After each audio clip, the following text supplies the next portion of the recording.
maaleykum salaam. kilifa nga ci PRP parti Déthié Fall yow yaa fay secrétaire national bi ñu dénk gone yeeg xëyu gone yi ñu ngi nuyu Georges Déthié Diop seen njiit Déthié Fall démb dafa def déclaration wax ni mbër lay doon ci élection déwén yi ñu war a fale njiitum réew élection présidentielle nee na candidat la ca mën nañoo xam moom lu tax mu bëggee ko noonu ak lan la bëgg a indi. jërëjëf Babacar maa ngi lay nuyu ses collaborateurs nuyu waa rajo Futur Média maa ngi nuyu également askanu Sénégal yëpp ñuy suivre à travers votre chaîne Babacar dëgg la démb le président Déthié Fall def na sa déclaration de candidature pour wax ni dafay bokk ci joŋante bi ci élection présidentielle bu 26 février 2024 loolu nag dafa ko de façon anodine parce que je rappelle que le président Déthié bu mu tàmbalee politique def na 19 ans d'existence politique bu ñu créer notre parti le parti républicain pour le progrès on a entamé un travail de fond boo xam ne dañoo dem ci sénégalais yi d'abord le président Déthié moo ko tàmbali avec la tournée bu mu def au niveau de la diaspora dem fépp fu sénégalais nekk au niveau de l'Afrique au niveau des Amériques au niveau de l'Europe waxtaan ak ñoom taataan seen problème xam lan mooy seen saafara mais aussi jël sas bu ñu ko sas bu ñu ko jógee ñun les responsables du parti les jeunes les cadres les femmes ñu lancer ce qu'on appelle l'opération Kaay Bokk boobu rek ñu def ko dans les 46 départements de ce pays bu ñu ko defee également taataan lu askanu Sénégal soxla lu seen métit lu seen jàmbat mais également lan la ñuy xaar ci le président Déthié donc loolu bu ñu ko dëxëñee ñu am un condensé que les Sénégalais en tout cas ñu jot a waxtaanal ce qu'ils attendent de l'homme mooy que mu bokk ci jongante 2024 bi parce que ñoom jàpp nañu ni lépp luy tax ñu ne kii kat mën na njiitum réew bu mat wala mën na jiitum réew boo xam ne dina ñëw ci pour saafara jafe-jafe askan wi wala mën na jiitum réew boo xam ne dina tax ñu redéfinir l'image du Sénégalais de l'extérieur loolu yëpp ñu ne gis nañ ko sur le président Déthié Fall ci yar bi ci dal bi ci expérience bi ci vécu bi ci xam-xam bi surtout ak ci intégrité morale bi parce que loolu dafa am solo trop ci politique bi donc bu mu jëlee loolu amul lenn lu mu mënuloon def dem lu dul taxaw ne Sénégalais yi dégg naa leen comprendre naa leen xam naa mais dafa yem ci dégg naa leen mais lan la teg ci seen loxo. loolu xam nga vous savez ñun le PRP on a une approche méthodologique scientifique et très rigoureuse loolu moo tax bu ñuy def Kaay Bokk bi def la tournée au niveau de la diaspora c'était pour xam lu Sénégalais Déthié ci boppam moom bëgg jaay graaw xooloo ni nga ko waxee rek PRP c'était pour ñu xam lu Sénégalais di xaar suñu bu ñu jëlee lu Sénégalais di xaar suñu na leen déglu nañ leen lii ngeen bëgg on sera candidat beneen bi c'était aussi pour ñu xam lan mooy seen jafe-jafe donc ci approche boobu on a dit on déclare notre candidature ça c'est un mais deuxièmement on va vers l'organisation d'un séminaire des cadres qui va réunir au minimum 500 cadres du parti et des Sénégalais. parce que non mais nag buy def déclaration dafa waroon indi lu mu teg ci loxo Sénégalais yi ah bala ngeen a xóotal war na mën a wax comme candidat la fan la bëgg a jëmee réew mi bu gagné woon. non xam nga wala bu gagné. effectivement c'est-à-dire que Babacar loolu nous sommes dans les grands axes lu président Déthié Fall am yéene def ko Sénégal c'est simple mooy dafa bëgg la vision d'antan du président Mamadou Dia mooy l'agriculture le développement à partir du monde rural à partir des territoires que loolu ñu jukki ko tegaat ko sur la table lu mu bëgg mooy la vision du professeur Cheikh Anta Diop par rapport à l'éducation par rapport à la sécurité par rapport à l'énergie mu ñëw aakimoo ko jëmbal ko teg ko ba le Sénégal sera une nation très éduquée très enseignée et où ses filles et ses fils seront parmi les mieux instruits dans le monde parce que loolu Cheikh Anta moo ko wax lu mu yéene bu mu am mooy la sécurité précède le développement que le Sénégal soit un pays de sécurité de stabilité et de cohésion sociale pour que sénégalais bu la neex ak waxtu bu mu la neexee nga dem jug dem dox ci sa soxla yéene bu mu am mooy sénégalais bu nekk feebar boobu mënti am au lieu ngay jël sa xaalis di dem génn ci réew mi que nga toog fii pas ci clinique yi mais dans l'hôpital public avec le matériel adéquat avec le personnel adéquat pour ñu faj la yéene bu mu am mooy le sénégalais qui qu'il soit où qu'il soit et quoi qu'il fasse dina fier revendiquer sa nationalité d'être sénégalais. ñi ngay tudd noonu ay Mamadou Dia Cheikh Anta Diop est-ce que c'est pas juste pour draguer ñi nga xamante ne ñoom ñoo am seen idéologie. pas du tout parce que ñun ku xool notre démarche et puis ñooñu noonu aussi d'accord am na li ñu proposé woon mais dañ ko war a méngaleeg jamono. effectivement ndax boo ca yemee rek yaa nga année 60 yi ba léegi. jamais xam nga tey ñun notre démarche dans le PRP on n'a pas une démarche de démagogie ñun lépp lu ñuy def depuis bu ñu tàmbalee politique ba léegi gis ngeen ni dañ ko teg ci lu leer. ay politiciens ngeen rek. comme non mais ñun lépp lu ñuy def depuis le début gis ngeen ni on a une démarche rigoureuse amul lenn lu ñu mës a fas ak askan wi depuis bu ñu tàmbalee politique ba léegi ñu gis un déphasage par rapport ak loolu amul lenn luy wane benn incohérence dans notre démarche politique depuis bu ñu tàmbalee ba léegi et aussi depuis bu ñu tàmbalee di wax suñu solution di wax lu ñu xalaat ci réew mi di wax suñu point de vue musuñu dégg ñu ne kat waa PRP lu ñuy wax nii non lii c'est pour faire du populisme wala lii c'est pour am de l'électorat mais li ñu ko wax. am na kàddu yi nga xamante ne yëkki woon na ko Italie bi mu demee tournée diaspora am ña nga xamante ne ñoo fa nekkoon ak ñoom gàgganti nañ ko. comme lan ci wàllum nekkinu diaspora bi foofu noonu ak jafe-jafe ñuy jànkonteel. wax dëgg yàlla image yaa ngi ci réseaux sociaux yi. non loolu man li ngay wax nii je parle en âme et conscience franchement en toute objectivité loolu gisuma ko benn bi. deuxièmement ku si nekk am nga mbokk bu nekk dans la diaspora est-ce que tey ñu nekk dans la diaspora amuñu des difficultés dans le renouvellement de leur titre de séjour est-ce que amuñu difficulté suñu bëggee jot ay papiers pour ñu mën a am nekkin bu leer foofu est-ce que amuñu des difficultés sur comment les populations d'autres pays les regardent est-ce que amuñu difficulté sur comment le Sénégalais est vu de l'extérieur mais loolu ce sont des difficultés yoo xam ne c'est ce que le président Déthié Fall jëlee si ñooñu ñëw teg ko askan wi ne leen lii mooy difficulté yi te on s'entend incha allah bés bu ñu wóoloo dinañ travailler à ce que le Sénégalais comme l'Américain su ñëwee di présenter passeport américain ñu ngi koy wagee bàyyi ko mu jàll les Chinois su ñëwee présenter le passeport chinois ñu ngi koy wegee ba ko mu jàll l'ambition du président Déthié Fall mooy bés bu Sénégalais yi demee feneen su présenter le passeport sénégalais kenn du am fitu teg ko la leen parce que di nga xam ni on a un président boo xam ni il défendra toujours les intérêts des Sénégalais et on a une nation forte et unie qui ne se laissera pas faire. mais loolu aussi est-ce que ci président bi nga xamante ne moom la ñu nar a fal ci moom lay dépendre seulement ak itam foog ngeen sóoraale ci réew ya ñuy dem. effectivement xam nga comme on dit en diplomatie il y a ce qu'on appelle la réciprocité mais également un président de la République c'est non seulement un porteur d'espoir un porteur de défi un porteur d'histoire quelqu'un qui saura être le réceptacle de l'espoir des Sénégalais et qui est imbibé dans un ensemble de vertus de probité morale loolu mooy waral tey quand le président de la République avec une certaine fermeté su taxawee ne sama askan fu mu munti nekk kenn du ko laal askan boobu fu mu munti nekk kenn du ko laal tey le citoyen américain ak ku mu munti doon même su nekkee au plus bas de l'échelle amul benn état wu ba leen dëkk boo am fitu laal ko parce que quand tu touches un citoyen américain dans un autre pays c'est comme si tu avais touché tous les citoyens américains entièrement ñun loolu yéene boobu la ñu am pour le Sénégal mooy le citoyen sénégalais fu mu munti nekk gis ngeen coow bu am Tunisie bu am see leen dëkk yéene boobu la ñu am que jamais au plus grand jamais le citoyen sénégalais dina nekk en Italie dina nekk ba leen dëkk di am jiixi jaaxa parce que dina xam ni bés bu ku ko fa laal notre diplomatie sera forte et on a un président de la République qui saura faire avoir l'attitude. laaj bi mooy est-ce que loolu priorité la loolu mooy laaj bi yow lañ dénk gone yeeg utum xëy ci biir parti bi PRP tey ji Déthié Fall bu ñëwoon nan lay def ba gone yi am xëy. dëgg la xam nga Babacar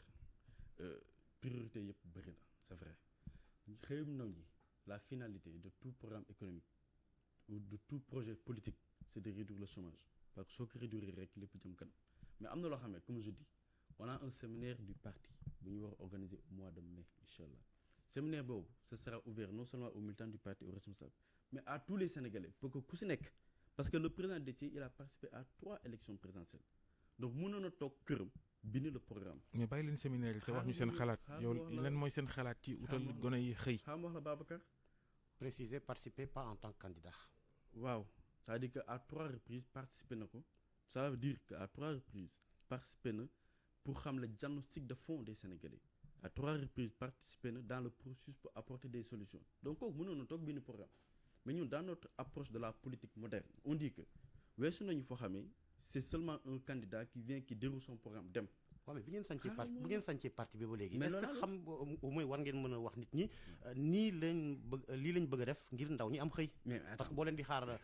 mois de juillet. non xaaral ñun quand on crée le parti attention quand on crée le parti c'est parti d'un certain nombre de constats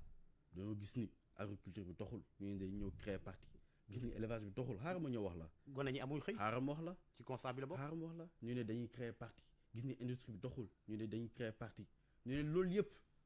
finalité bi lan la ñu gis ni yooyu yëpp moo waral gone yi amuñu xëy parce que tey l'erreur que les gens font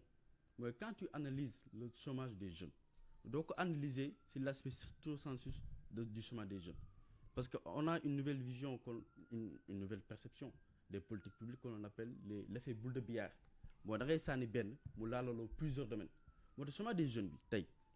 ñun au PRP on dit que soo koy analyser doo ñeen ne jeunes yi damay ñëw jox leen financement non tu dis que quand tu développes l'agriculture l'effet bi muy am mooy non seulement tu vas permettre que tu vas maîtriser ce que ton pays mange tu vas sécuriser ce que ton pays mange et tu vas nourrir suffisamment ton pays ton peuple ça c'est un.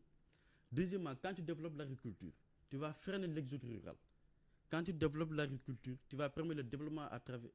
à partir des territoires. Mais quand tu développes l'agriculture également tu vas permettre à ce que les gens qui étaient dans le chômage ñu mun leen copter loolu agriculture la mais ñu jóge fa quand tu développes l'élevage tu vas permettre de sécuriser ton élevage tu vas dépasser ce qu'on appelle la tabaskisation de l'élevage parce que Sénégal élevage tabaski kese la mais quand tu développes l'élevage tu vas aussi créer de l'emploi. développement boobee yëpp noo leen ko nar a développer. Voilà quand tu développes l'élevage tu vas aussi créer de l'emploi ñu ñëw ci industrie bi mais Sénégal on a beaucoup de ressources humaines on a beaucoup de ressources naturelles mais on n'a aucun produit dérivé de ces produits naturels yoo xam ne ñun on utilise ces produits finis mais loolu lu ko waral mooy parce qu'on n'a pas un secteur privé une industrie apte à être toute la chaîne de développement du pays mais quand tu développes l'industrie soo ñëwee nga teg ay pexe ne bëgg naa 4 phosphate bi da nga koy transformer mais chaîne de valeur bi lii ak lii la attapulgite bi am na Thiès da nga koy transformer bëgg naa ne attapulgite bi 4 ñu xool nu ñu koy intégrer pour mu dem ci dàll yi nu ñu koy intégrer pour mu dem ci élevage parce qu'il y a des possibilités qui sont là ñu gis ni kat le gaz est en train de venir ñu xool comment on va anticiper sur cela pour créer des produits dérivés du pétrole et du gaz mais nga loolu en faisant cela tu développes l'industrie tu développes le secteur privé mais tu crées des emplois moo tax ma ne leen la création de l'emploi le problème du chômage doo ko régler sur l'aspect jeune naan damay ñëw joxe financement de loolu c'est-à-dire que tu crées des secteurs porteurs de croissance porteurs de développement à partir de ces secteurs ñoom ñooy créer des emplois c'est ça l'approche. xalaat bi mi ngi noonu xalaat la rek taxu koo bees loolu ndax koo dégg mu théorie rek nga ni bu yoree réew mi naataange am fi bees na kay parce que quand on compare cela à ce qui se passe aujourd'hui ñun lu ñu tàmm di gis mooy les gens su ñëw naan création de l'emploi chômage des jeunes automatiquement ils pensent à une agence dédiée. non loolu d'accord ab pàcc la ci mais c'est pas ça ndax agriculture ba nga xam ne yaa ngi koy wax am na li nga xamante ne moo fi ne ferme yaa ngi fi te boo demee dans le nord du pays ñu ngi fay waaj a développer casier yi donte sax eggaguñ fa nga xamante ne moom lañ bëgg xam nga te loolu mën naa indi xëy xam nga on ne peut pas avoir te kooku du financement du DER du ANPEJ xam nga on ne peut pas avoir des milliers d'hectares dans ce pays am la vallée de la Lambé la vallée du fleuve Sénégal am d'autres niches de terre yoo xam ne des surfaces arables la et jusqu'à présent une nation comme l'Ukraine moo ñuy dundal et jusqu'à présent suñu ceeb duñ ko fi jëlee yeneen dëkk lañ koy jëlee ci blé ci ceeb ci blé et d'autres produits blé bi mooy gën di jógee Ukraine waaw non si yeneen dëkk yi dama ne blé pour Ukraine mais ceeb bi jógewul Ukraine ceeb bi day jógee Inde day jógee et cetera loolu laa lay wax donc ñun loolu li ngay wax ni moom dëgg la waaw li fiy suuf Sénégal état Sénégal di ko seetaan boobu ba léegi kenn mënu koo bay exploité wuñ ko loolu dafa yéeme daal moo tax ma ne la li ñuy wax nii lu bees la parce que état yi fi jot jaar yëpp état actuel bi ñoom lu ñu jàppee seen politique des jeunes moo day ñëw rek créer benn agence ne on va financer mais ñun on dit que tu développes la chaîne de valeur et quand tu développes la chaîne de valeur tu laisses passer forcément il y aura des emplois qui vont se créer forcément tu crées une industrie forcément tu crées un secteur privé ñu loolu ñu gëm te dañoo bëgg recentrer notre économie parce que l'économie du Sénégal est tirée par le tertiaire te tertiaire bi ñu si nekk ñëpp ñu si ëpp ay entreprises étrangères lañu. donc xaalis bi ñu jël dañ Macky de mi ngi wër dëkk bi nee na ngoon day dem Sédhiou ngir développer ko. jëmal ko kanam day wër di tàggatoo man noonu laa ko tuddee tàggatoo tour la day wër di tàggatoo sénégalais parce que xam na ni en 2024 du bokk loolu moom c'est clair. mais ñun yéen ngeen di wër pour gane si. waaw ñun dañuy non seulement dañoo dem diisoo ak askan wi dem ne leen kaa leen bokk. léegi nag dañuy dem si l'élaboration du programme et on sera candidat et on sera le futur président de la République. mais yéen waa PRP yéen a ngi bokk Yewwi Askan Wi Yewwi de daanaka ñëpp ay candidats lañ loolu baax na am. waaw mais loolu c'est en conformité avec la charte de Yewwi Askan Wi c'est-à-dire que ñun Yewwi Askan Wi bu ñu koy mettre en place on l'a créé le 2 septembre 2021 et bu ñu ko doon créé on l'a accompagné d'une charte et la charte de la coalition Yewwi Askan Wi dit que ceci: on va partir ensemble dans les élections locales, on va partir ensemble dans les élections législatives et su ñëwee ba présidentielle ku si nekk day nekk candidat, donc on va opter vers la pluralité de candidatures. Et je dis souvent que l'attitude à avoir dans une élection est fonction du mode de scrutin de cette élection-là. Xam nga le mode de scrutin élection locale ak législative mooy waral les gens sont obligés d'être ensemble. Local on était ensemble, bu ñu defee diagnostic bi si lañu gis ni législative on a davantage besoin d'être ensemble parce que le mode de scrutin. Non mais c'est que justement ci ay mbooloo ak mbootaay ngeen nekkoon di dem ci ay élection mosu leen dem élection yéen képp may wax ngeen di songu présidentielle loolu du compliqué mënoon woon mosu leen natt seen bopp. En tant que PRP. mais Babacar vous me dites depuis que le Sénégal est Sénégal ban parti politique la ñu créé mu dem élection moom donc. Loolu PS def na ko fi, PDS def ko fi. Le PS était dans le cadre d'un pouvoir élargi. Loolu bu nañ si ñëw. Non xaaral ma wax la Babacar, pas à toutes les élections. Babacar xaaral ma wax la. Babacar PS moo mu jógee si SFIO non. loolu histoire rien à voir. lu leer la non attends même PS bu mu génnee SFIO ñu teg BDS dem ba teg BPS mais bu ñu ko doon teg loolu. dañoo unifier faut pas mélanger. xaaral dañoo unifier dem élection. L'actuel parti au pouvoir l'APR a été créé quand ban élection la APR participé bu muy dem présidentielle? Aucune élection. Toujours parce que am na yoo xam ne il faut nga xam ko c'est-à-dire que ñun mënuñu nekk au Sénégal nekk des acteurs politiques tout le temps on nous dit que les acteurs politiques doivent être ensemble et quand nous sommes ensemble gën a non yéen léegi dañu bëgg a xam dem gi ngeen dem ci élection présidentielle Déthié nekk seen candidat PRP lay demee wala da ngeen ut mbootaay parti. waaw mais toujours xam nga tout le temps tey am na loo xam ne loolu moo koy encadré c'est le PRP qui est certes le socle de la candidature du président Déthié mais démb su ngeen déglu sa déclaration il a dit j'en appelle à toutes les Sénégalaises et à tous les Sénégalais épris de justice. maa ngi tàllal sama loxo. c'est la formule habituelle ci candidat yi. maa leen tàllal sama loxo maa ngi leen ubbil sama xol. Sénégalais bu gis boppam ci sama démarche maa ngi koy tàllal sama loxo na ñëw ñu ànd dem diisoo askan wi na ñëw ñu ànd dem jël réew mi pour avoir un changement qualitatif et en profondeur. Idrissa Seck miy gëm ak a xef nag bu leen piisee da leen kaay leen ñu ànd di ngeen dema. ñun depuis tout temps ku ñu xam dans notre démarche politique à chaque fois que le peuple sénégalais avait besoin de nous gis nañu donc le président Déthié toujours conforme à ses aspirations et toujours être aux côtés des Sénégalais ñun lu ñu jàpp ni mooy à chaque fois su askan Sénégal soxlaa dinañu gis askan Sénégal moo soxla que le président Déthié soit candidat en 2024 et jàpp nañu ni askan Sénégal moo koy gunge pour mu dugg palais en 2024 incha allah. jërëjëf Mouhamadou Dieng bu PRP parti Déthié Fall jërëjëf Georges jërëjëf Fati ñu yendu ak jàmm.